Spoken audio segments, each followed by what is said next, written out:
Google म्यापमा होइन हामी कुनै पनि डिरेक्सन हेरेर चाहिँ जाँदै गर्दाखेरि चाहिँ हामीसँग धेरै पटक यस्तो भएको छ कि जुन बाटो हामीले जानुपर्ने गुगल म्यापले देखाएको बाटो हुन्छ त्योभन्दा अर्कै बाटो गइरहेको हुन्छौँ कि होइन। अनि त्यति बेला हामीलाई गुगल म्यापले तँ रङ गइस् होइन,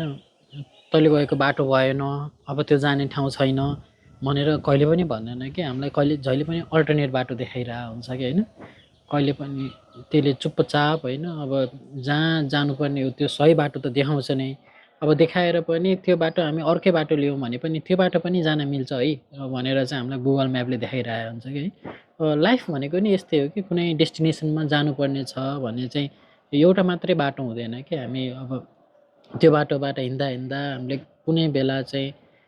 बाटो बिरायौँ भने होइन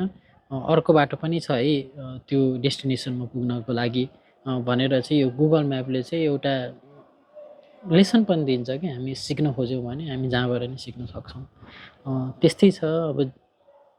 लाइफ भनेको नि यस्तै हो, डिसिजनहरू अब अगाडि बढ्दै जाँदा कुनै डिसिजनहरू रङ हुन सक्छन् होइन। अब त्यो रङ डिसिजन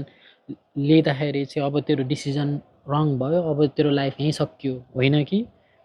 अझै छ नि त अर्को अर्को अल्टरनेटिभ पाथवेहरू छ होइन। त्यो डिसिजन रङ भयो के भयो त हामीसँग अर्को डिसिजन छ होइन, अर्को डिसिजनबाट त्यो ठाउँमा पुग्न सकिन्छ, त्यो लक्ष्यमा पुग्न सकिन्छ भनेर चाहिँ गुगल म्यापले भन्न खोजिरहेको छ कि है।